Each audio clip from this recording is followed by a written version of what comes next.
Hola, ¿qué tal? Muy buen día a la hora que se acerquen a este material. Mi nombre es Eric Torres y nos encontramos en el proyecto de Club de Lectura El Baúl del Artista. Agradezco a todas las personas que se han tomado el tiempo de observar los videos anteriores. Les invito a que se suscriban al canal de YouTube o bien se integren al grupo de Facebook El Baúl del Artista, donde podrán encontrar los materiales que vamos revisando. También recuerden que pueden hacer sugerencias sobre lecturas que les gustaría escuchar en este espacio o simplemente seguir los videos y disfrutar de los textos. El día de hoy vamos a iniciar con un nuevo libro, esta novela del autor argentino Eduardo Sacheri, que se llama La noche de la usina. Es una novela que está dividida en cuatro partes. El autor los llama como actos a la manera del teatro. Es una novela relativamente extensa, un poquito más de 300 páginas, que nos llevará quizá 20 fragmentos concluirla. Sin más, La noche de la usina de Eduardo Sacheri.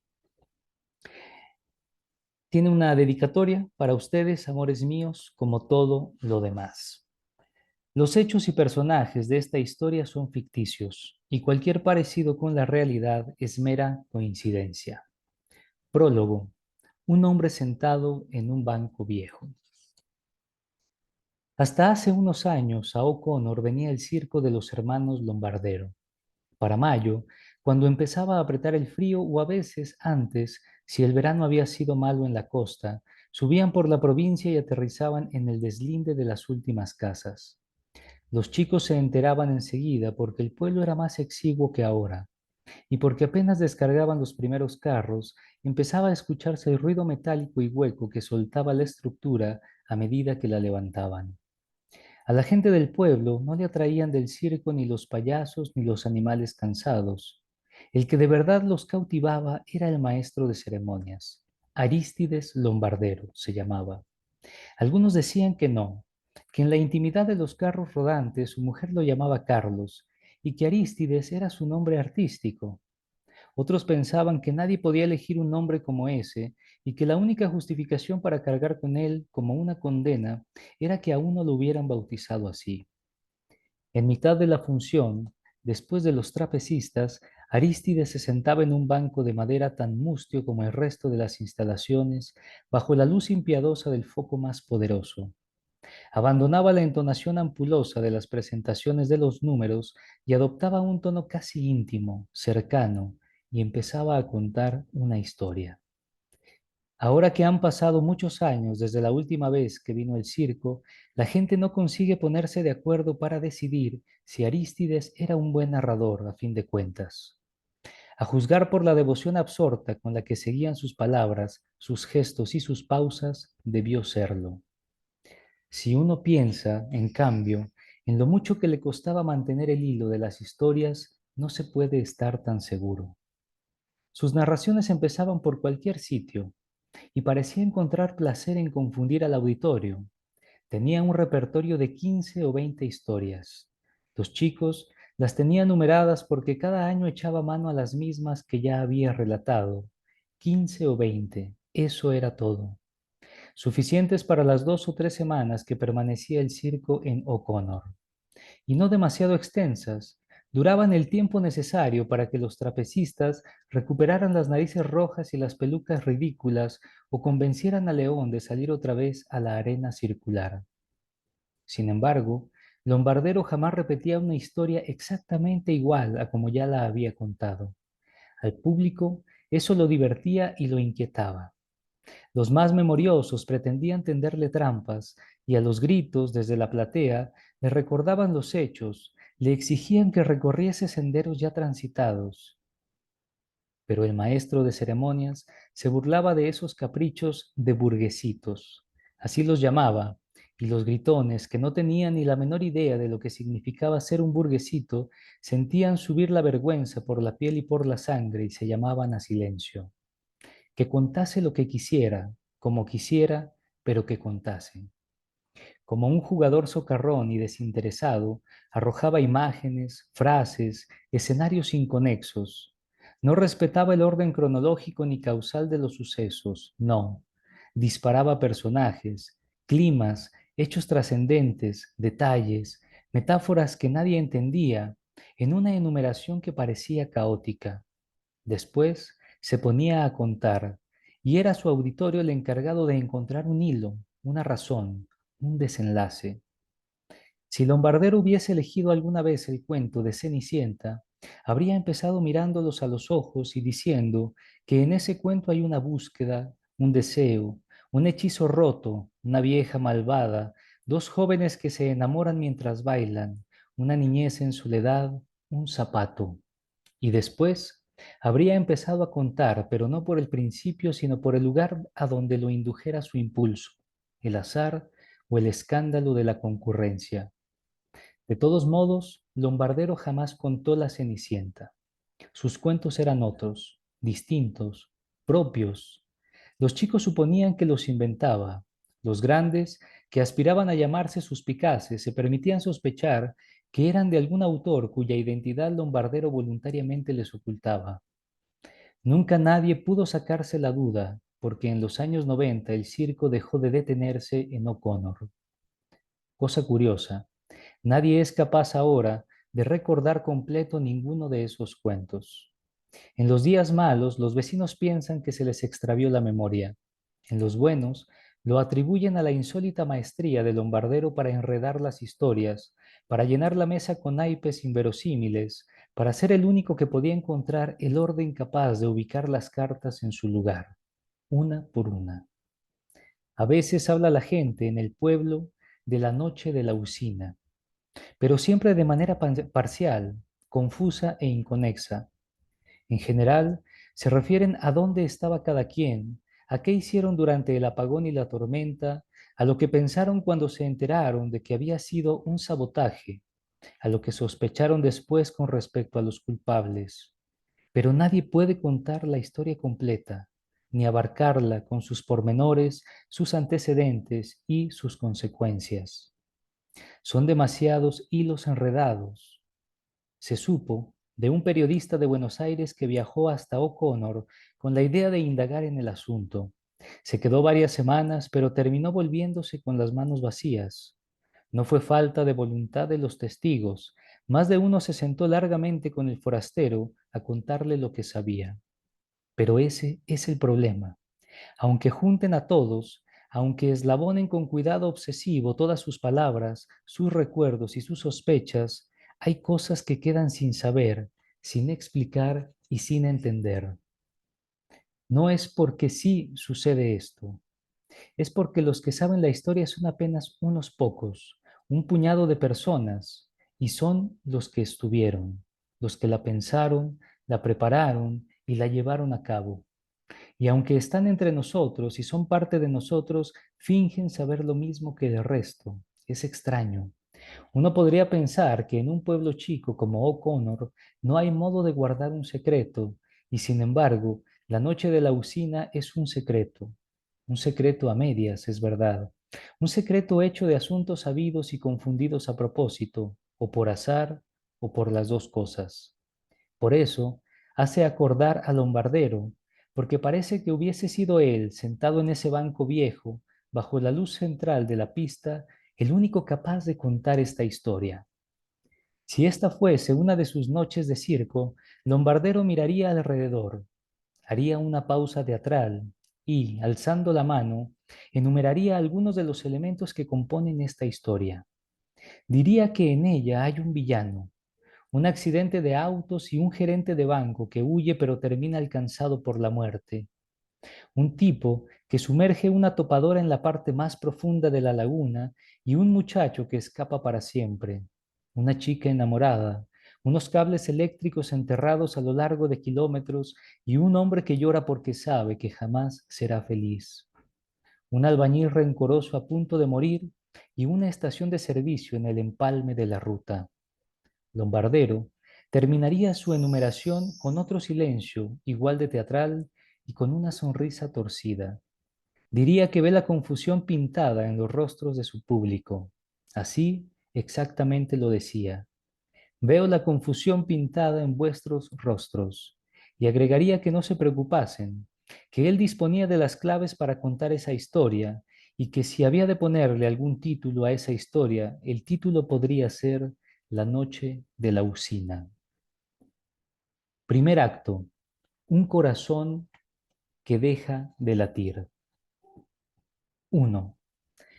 Dicen los viejos que hubo un tiempo en que las cosas andaban bien en O'Connor, aunque les cuesta mucho ponerle fecha a esa época de abundancia. Acá, dicen con un gesto amplio de la mano que señala las casas y el campo alrededor hasta el horizonte. No sabes, agregan sin mayores precisiones, pero esperan que quien los escucha sí sepa, que entienda que se refieren a un tiempo en que todo era progreso. Hablan de la época de sus propios padres o de sus abuelos, unos italianos anarquistas que vinieron y fundaron Colonia Hermandad en 1907. Y se refieren a que vinieron sin nada, o casi, y que en 15 o 20 años le dieron forma al pueblo. Y dicen que cambiarle el nombre como se lo cambiaron décadas después fue un error que trajo la mala suerte. Los jóvenes se preguntan si dicen la verdad, si será cierto. En realidad, viendo este pueblo chato y entristecido, siempre igual a sí mismo, les cuesta imaginarse un tiempo en el que sí, las cosas eran buenas y el futuro se palpitaba como progreso. Por algo tantos muchachos, cuando terminan el secundario, optan por irse. Los más inteligentes o los más sacrificados se van a estudiar a La Plata y terminan siendo abogados, médicos o contadores. Claro que además de inteligencia y sacrificio necesitan plata, porque si son hijos de las familias pobres no se van a ningún lado, se sacrifiquen lo que se sacrifiquen. Los pobres siempre se quedan, los pobres y los que fracasan, los que no terminan de estudiar se vuelven, como si la ciudad los vomitara. Por burros o por haraganes, concluyen las vecinas, que no se andan con vueltas al momento de ponerles nombre a las cosas. Si vienen en tren, le piden a alguien que los acerque porque el único servicio que para en la estación es el nocturno y nadie quiere caminar esos 3 kilómetros que separan la estación y el pueblo en mitad de la noche. La ventaja de llegar así, tardísimo, es que el fracaso se mantiene subrepticio por algunas horas o algunos días. Le da tiempo al recién llegado de armar una coartada, un decálogo de razones. Volví porque extrañaba, volví porque me necesitan en casa, volví pero por un tiempo, volví pero me voy a volver a ir, es lo que dice el repatriado. Volví, pero no se rían de mí porque me voy a ir a la mierda, ya van a ver, es lo que piensa. Los que consiguen permanecer en La Plata o Buenos Aires o Rosario hasta alcanzar un título ya no vuelven. Regresan de visita, claro, para las fiestas o las vacaciones. Se los recibe con asados pantagruélicos y la conversación se prolonga hasta que se hace de mañana. A los idos y los permanecidos les gusta comprobar que siguen teniendo cosas en común, que pueden entenderse, que se siguen queriendo, pero no es suficiente, ya no encajan. La vida de los que estudiaron es otra y queda en otro lado. Por eso, lo mejor es que se queden pocos días, si no, ellos y los que no han podido se sienten defraudados. Está bien que vengan y está bien que se vayan, para que los que se quedaron puedan extrañarlos y para que los idos sientan que llegado el caso pueden volver, aunque no sea cierto, porque ninguno vuelve salvo de visita. Hay algo que se corta, que se mueve de su centro o de su sitio. No está bien ni está mal, pero es así. Cuando en esas sobremesas tardías se les da por discutir estas cosas, algunos traen a colación el caso de Fermín Perlasi. Lo dan como ejemplo de un tipo que se fue muy joven y le fue bien y volvió y se quedó acá. Y es verdad, pero el caso de Perlasi es diferente. Primero, porque su viaje y su regreso sucedieron hace muchos años, más de 30, y las cosas tal vez en ese momento eran distintas. Y además porque no se fue a estudiar, sino a jugar al fútbol. Se fue de muy chico, con 16 o 17, y la verdad es que triunfó. Se hizo famoso con la fama de esa época, es decir, una fama de salir en los diarios, en el gráfico, en el noticiero de la televisión 3 o 4 veces. Dicen que una vez fue tapa de Gente, Pero dicen, porque ninguno en el pueblo vio esa tapa y a Perlasi no le gusta alardear. Logró una fama que no significaba hacerse rico, aunque sí significase ganar plata. Porque es cierto que Perlasi volvió con plata, con mucha plata, por lo menos vista desde los horizontes de O'Connor, era mucha. ¿Cuáles eran, en 1971, cuando Perlasi volvió al pueblo, los grandes negocios que podía comprar si no se hubiera decidido por la estación de servicio?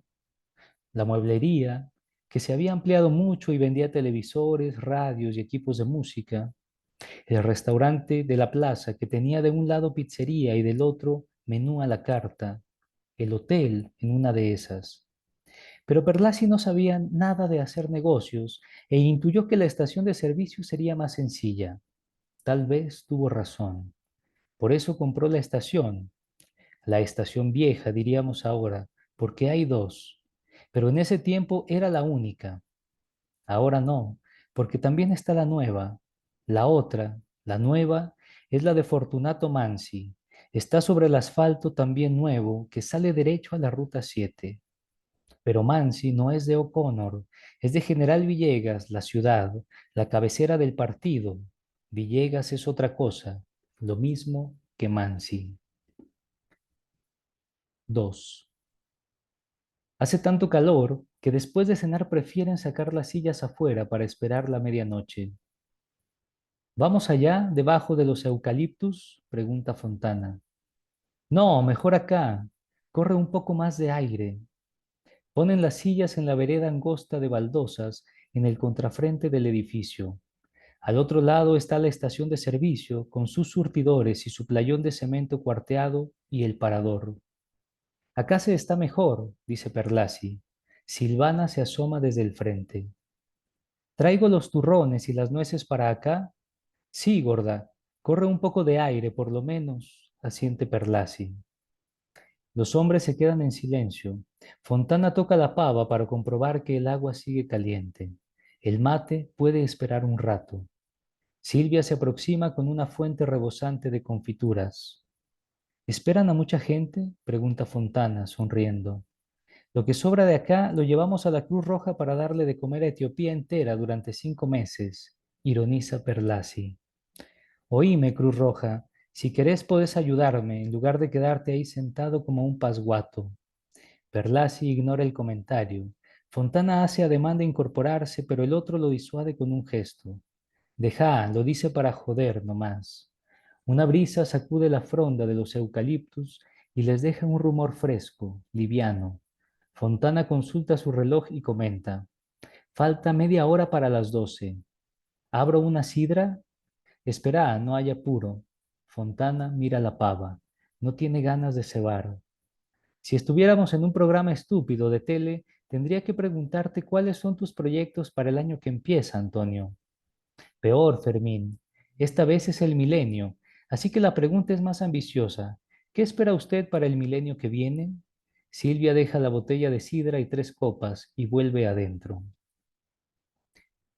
¿El milenio empieza este año o empezó el año pasado? Pregunta Perlasi. Otro debate interesantísimo, considera Fontana. Pero si esto fuera la tele, nos pondríamos a hablar del Y2K. ¿De qué? El Y2K, Fermín.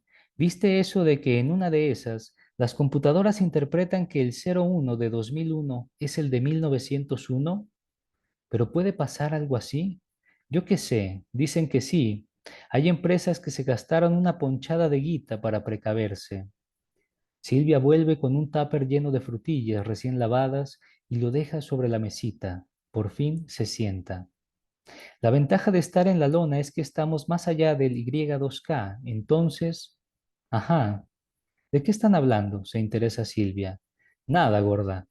Eso de que las computadoras se pueden enloquecer con el cambio de milenio. ¿Enloquecerse? ¿Por qué? Por el cambio de año. Pero en O'Connor da lo mismo, Silvia, interviene Fontana. No hay laburo, no hay computadoras, no hay un carajo. Estamos vacunados contra el progreso y todas sus consecuencias. Las buenas y las malas, corrobora Perlasi. Las buenas y las malas. Hablando en serio, Silvia se dirige al invitado. ¿Qué te imaginas que va a pasar? A las 12 es fin de año, dice Perlasi. Estoy hablando en serio y no te estoy preguntando a vos, tonto. Ah, Perlasi apoya un dedo sobre la botella de sidra que se ha cubierto de gotas de agua recién condensadas. Lo deja resbalar desde el cuello hasta la base de vidrio verde. Veamos. Fontana carraspea. Lo de un peso, un dólar, lo van a dejar como está, porque si lo tocan el país se va a la mierda. ¿Tan así? Ajá. Hay cualquier cantidad de gente que debe un montón de guita en dólares. No lo van a tocar. Y como no lo van a tocar, la única es que sigan pidiendo guita afuera para tapar el agujero. ¿Y les van a seguir dando? Les van a dar cada vez menos guita y cada vez más cara, hasta que llegue un momento en que no les van a dar más. Y cuando pase eso, el país se va a la mierda. Se hace un silencio. Perlasi empieza a despegar el papel metalizado del corcho de la sidra, pero entre la humedad y el pegote se le hace difícil. Y como el dólar está regalado, están entrando un montón de cosas importadas por 2 mangos. Y así no hay fábrica que aguante. Así que cada vez van a rajar a más obreros. Y cuanta más desocupación, menos consumo. Y el país se va a la mierda, acorta Perlasi. Exacto, el país se va a la mierda. ¿Y no hay manera de hacer algo? Pregunta Silvia. Se hace un silencio largo.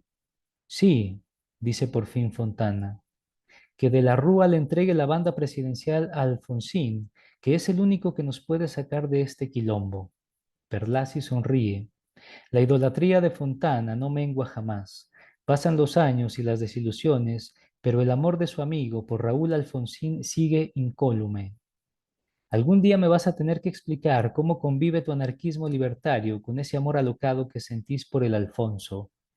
Fontana asiente en silencio con los ojos muy abiertos.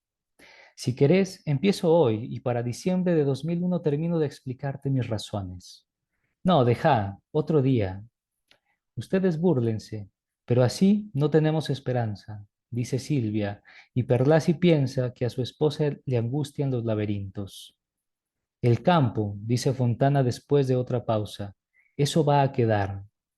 ¿En qué sentido? Cuando se vaya todo a la mierda, Silvia, el campo va a quedar.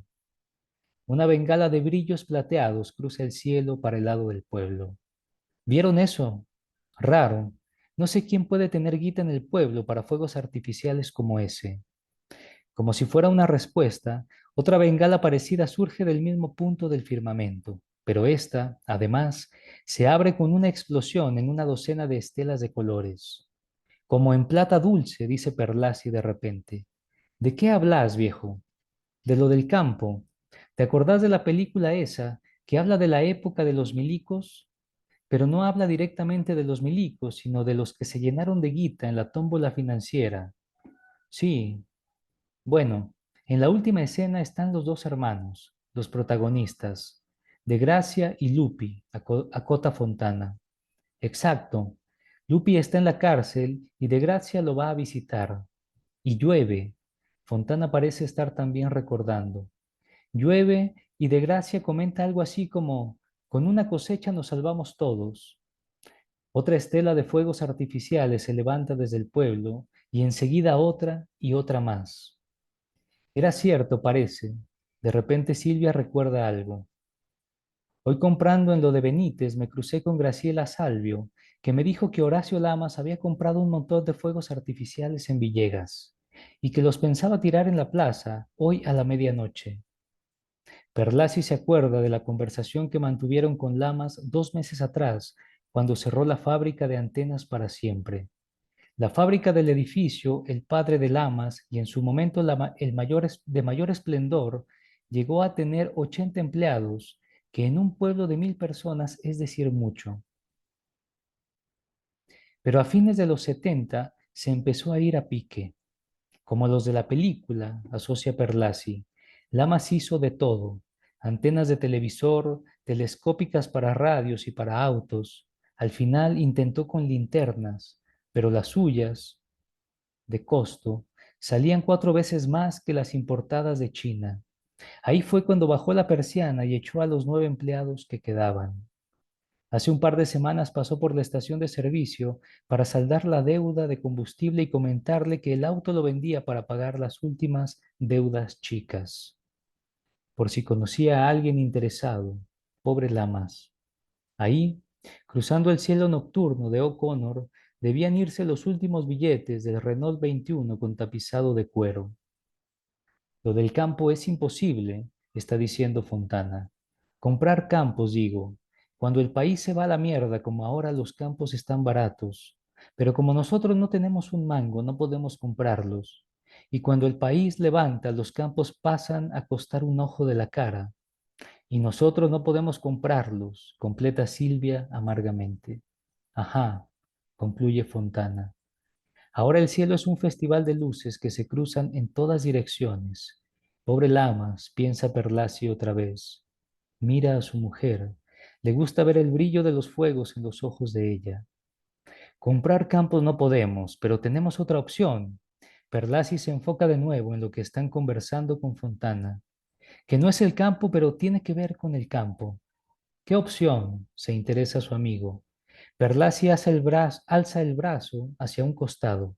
Señala más allá del ángulo del contraferente del edificio, más allá de los surtidores de combustible, más allá del asfalto. Señala los 6 hilos enormes y vacíos que se iluminan de tanto en tanto. La avícola, la metódica. Eso tenemos que comprar, dice Perlasi. Estupendo, dice Fontana. Ya que el país se está por ir a la mierda definitivamente, compremos una empresa avícola que quebró hace 25 años y dediquémonos al engorde de pollos. Así, después, nos los metemos en el orto como hizo Leónidas hace 25 años. No, lo contradice Perlasi. Vamos a comprar la metódica por los hilos, no por los pollos. ¿Y para qué los querés? Pregunta Fontana. Yo coincido con vos en eso de que el campo, mal que mal, va a quedar. Y ponerle que la cosa mejore un poco, para el campo, digo. Sí, bueno, si ponemos una acopiadora de granos, les damos a los chacareros la posibilidad de almacenar, ¿entendés? Almacenan en nuestros hilos, eligen cuándo vender, cuando mejor son los precios. ¿Me seguís? Supongamos que te sigo. Después, si la cosa prospera, uno lo puede armar mejor, venderles a los productores las semillas, los agroquímicos, los fertilizantes, pero ojo, como una cooperativa, quiero decir, no para ganar plata. ¿Y para qué la haríamos? Mirá, Perlasi se lanza a enumerar sus razones con una seguridad que demuestra que lo tiene largamente madurado. Lo armamos para la gente que tiene poco campo, ¿me seguís? Para que no tengan que arrendarle la tierra a un pool.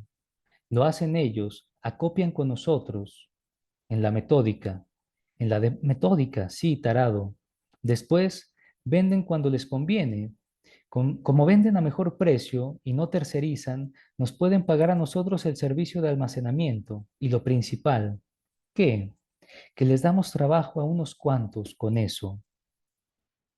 Fontana, que al principio movía la cabeza negando, con escepticismo, a su pesar, atiende a lo que dice su amigo. ¿A cuántos? Ah, picaste. Sarcástico sonríe Perlasi. No piqué nada, viejito, pero ¿cuánta gente sería?